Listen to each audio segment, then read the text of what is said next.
Hello everyone and welcome to SuttonsDaze. Today we are going to be making roasted tomato soup. And of course, as always, we're going to be using Forjars canning lids.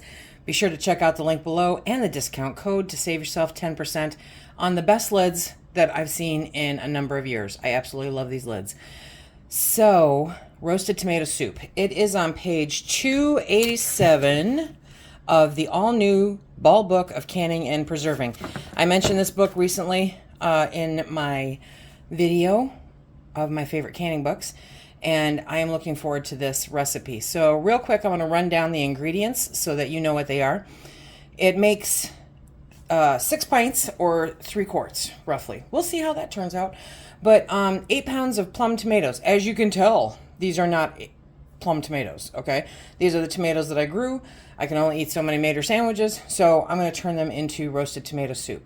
So it's going to add an extra step in here, but you know, use what you got. So 8 pounds of plum tomatoes, cored and halved crosswise.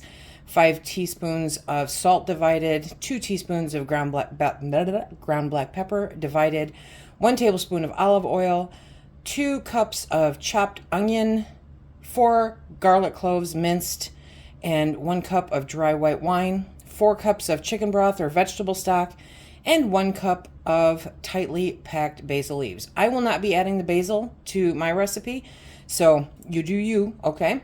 But the first thing that we have to do in this task is we have to get these tomatoes into the oven and get them roasting. And because these are not plum tomatoes, I'm having to add the extra step of de-seeding in a different way. So I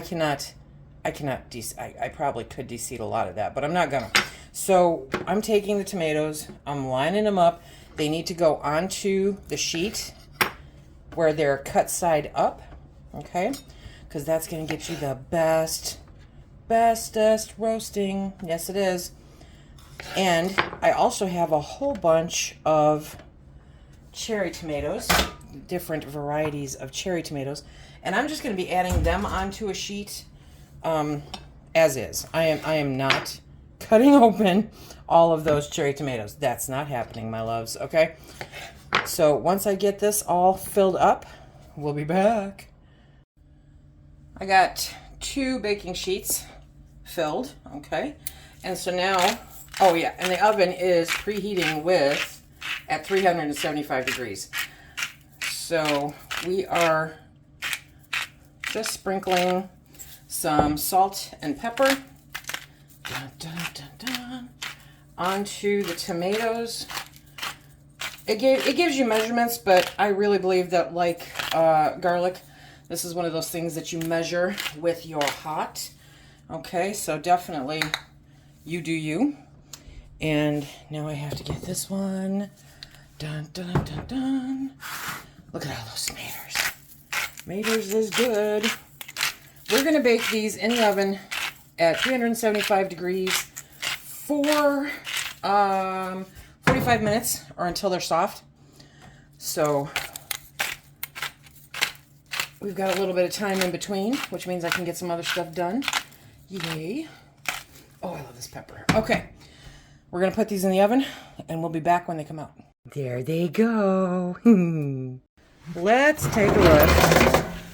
Ooh. Ooh, ooh, ooh. Okay, so that's after 45 minutes. I'm going to let them go for a couple more minutes while I start the other part of this. So the book says to use 2 cups of chopped onions, okay? And you guys know me, I like never have fresh onions. So I'm using my Thrive onions, and we're gonna do about, 2 cups worth, give or take. And I also don't have any garlic in the house right now. So we're going to use the Thrive freeze-dried garlic also. The stuff is potent, okay? So go easy on it. But you want 4 garlic cloves minced. I'm gonna assume that's right about where we're at. We're gonna turn the heat on low with the olive oil. And we're going to let it cook down. It says, add the remaining salt and pepper in there. Cover and cook for 8 to 10 minutes until tender but not brown, stirring occasionally. So I have so little faith in the heat on this particular stove, but this is where we're doing it, so that's what I'm doing. I'm going to stir it up, keep a really close eye on it, and then we'll start adding all the other good stuff. We have all this good stuff in here. I'm going to add the wine. You want a cup of dry white wine. So, let me tell you a little bit about the wine while we're doing this, okay? If you hear noise in the background, Phil is reaching something for me that I can't reach myself because all of a sudden I'm a tad vertically challenged. But the wine is actually the acidity. So we've been talking a lot about the acidity in tomatoes when you're canning, and people wanting to know why you don't have to do this and do this and do this. So the wine is what provides the acidity in this recipe so that you don't have to use lemon juice or vinegar. And I have an email into Ball to find out what a swap out for the wine would be, but it's literally going to be a couple weeks before I'm likely to get any kind of response. So I will let you know when I find out. We'll do a whole little chit chat about it. But for now, it's the wine, okay? Now, the good news is that this is going to simmer until the alcohol is out of it. So you're just keeping the acidity. How am I going to deal with the seeds? Like that. That's how I'm going to deal with the seeds, okay? You know me. There's probably an easier way to do this, right? But I'm going to find the hardest way possible. So I have my tomatoes and I have my blender. And I'm going to take those yummy soft roasted tomatoes and put them into the blender. Oh, now if you have plum tomatoes and de-seed them, you know, then really all you have to do after this is peel them and and then you're good. But nope, then there's me. Okay, so now we're going to blend these.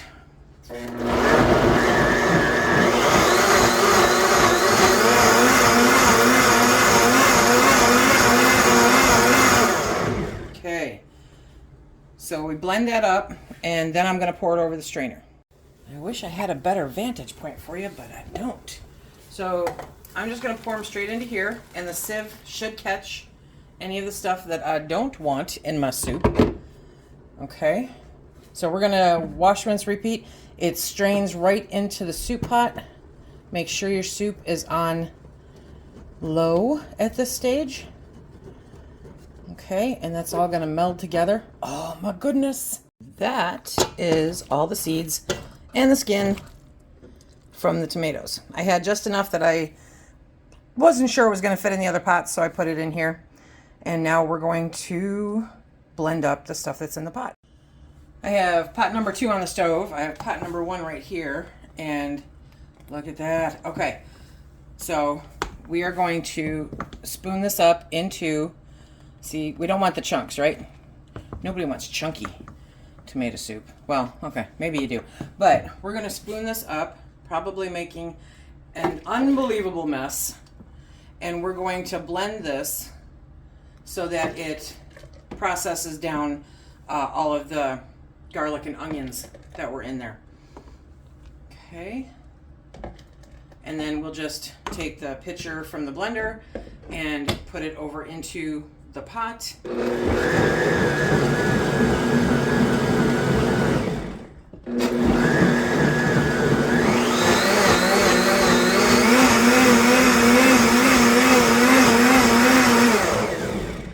And please always hold the lid on because nobody wants scalding hot soup coming at them, okay? And you can let this cool down. This does not have to be hot when you do it.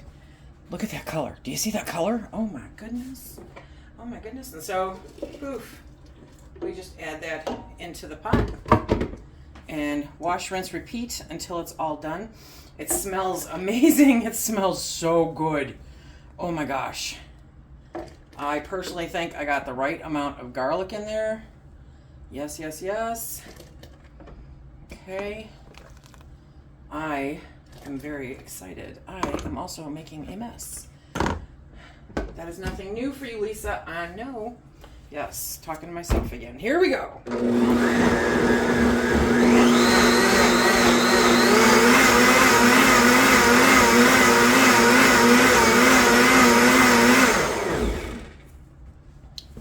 we're going to do the rest of the pot and be back. Okay, so we're going to do the taste test now before I jar it up to make sure. Is it good? Mm-hmm. Okay. Would you add milk to it? No, I'd add crackers. You did. Okay, so we're going to get this jarred up, you guys. I have a feeling that I'm going to have more than 3 quarts. But I think that is largely due to the fact that I didn't use plum tomatoes, okay? So depending on your tomatoes, it may become a little different. I might also have had a few more tomatoes than the recipe originally called for. But it has the Phil seal of approval, and so I am totally happy. Oh, let me go find out what the headspace is supposed to be. Oh my goodness. Okay, for pints, if you're going to do pints, the pints process for 50 minutes. The quarts process for 60 minutes, according to this book. And the headspace, talk to me about headspace. The headspace is 1 inch. So that's that first ring right here, okay?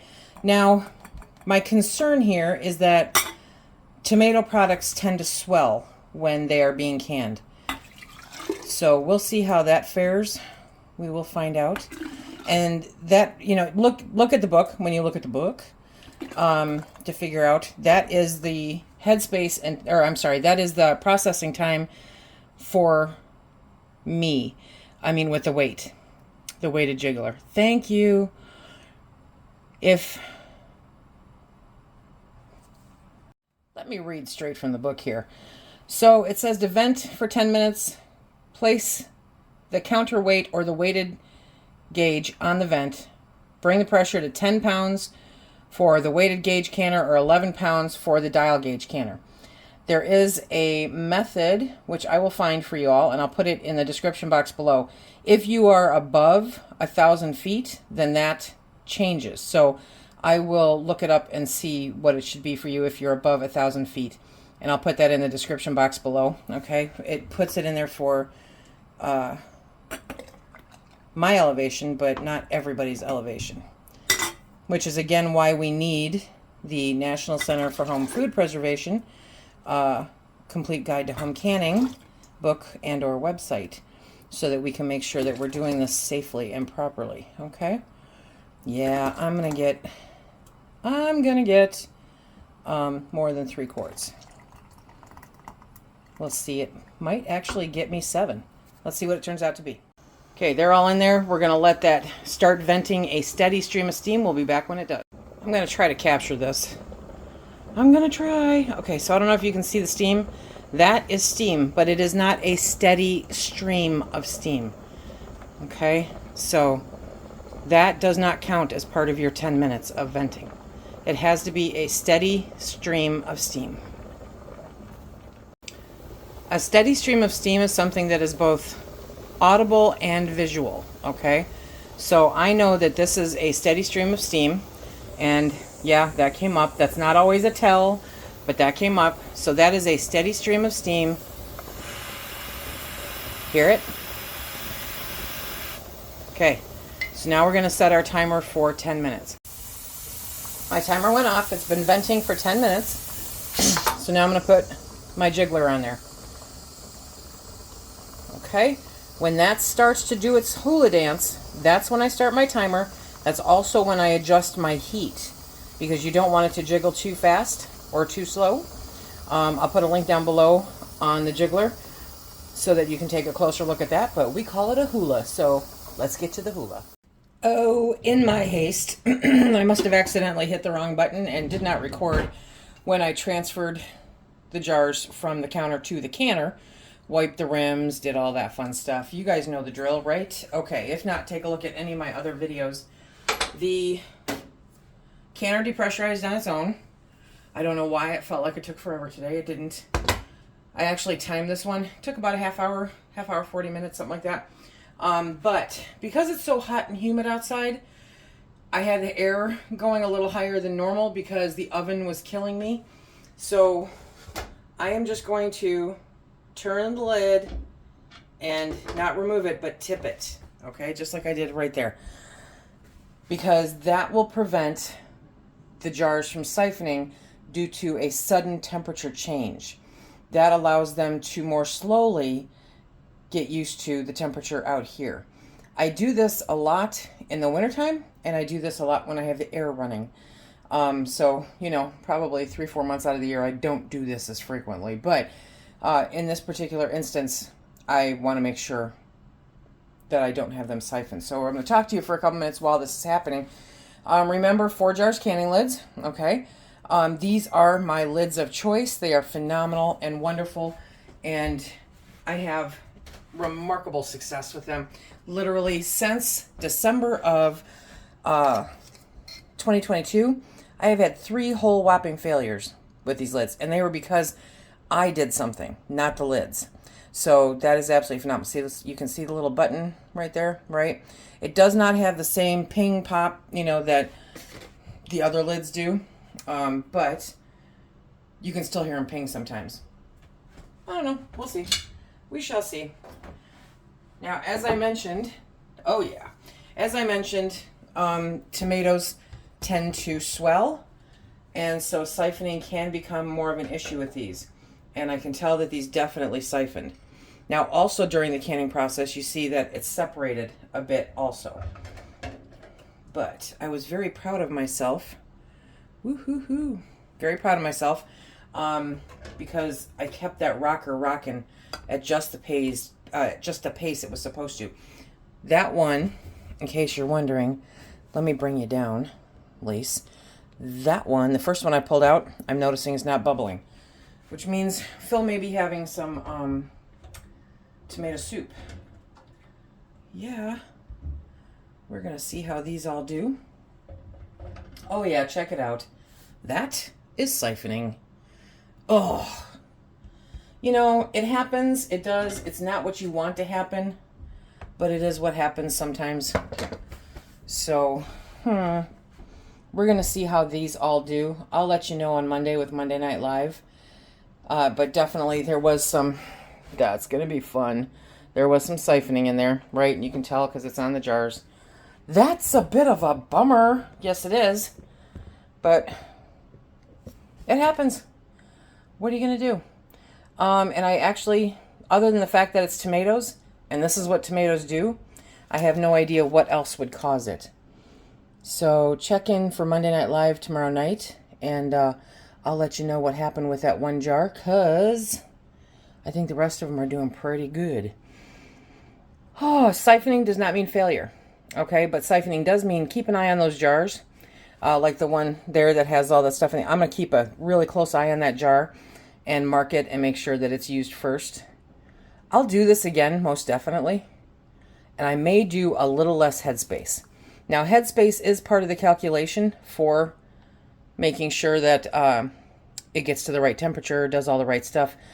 But a little bit less will not hurt and might prevent the siphoning that you get with tomatoes.